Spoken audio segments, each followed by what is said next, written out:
Whenever I get called into work with an aggressive dog, I always approach with extreme caution.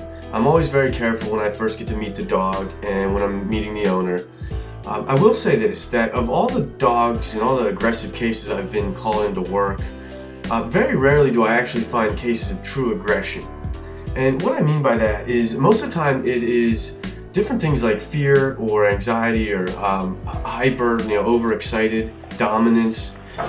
It's these different behaviors or a combination of these behaviors that when put together in the right circumstance, the outcome is what we see is a perceived to be an aggressive dog.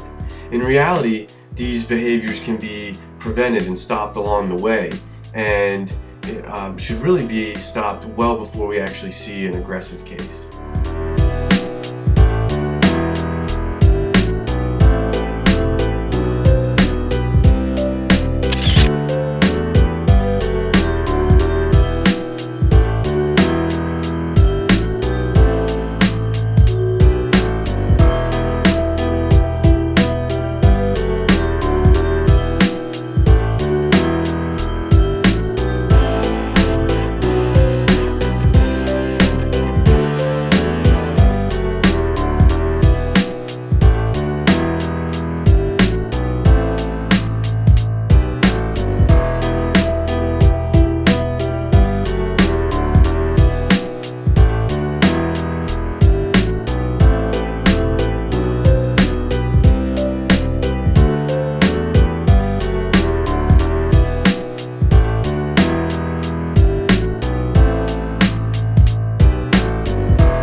That a lot of times when someone calls me in to help with their dog, or they have a dog that has issues, they tend to say that they spoil their dog.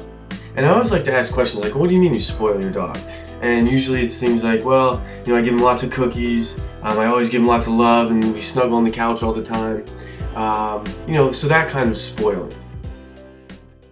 Instead of spoiling a dog like from the way that feels good to us, think about what's good for the dog as an animal. And, the way I spoil my dogs is with exercise. That's what they want.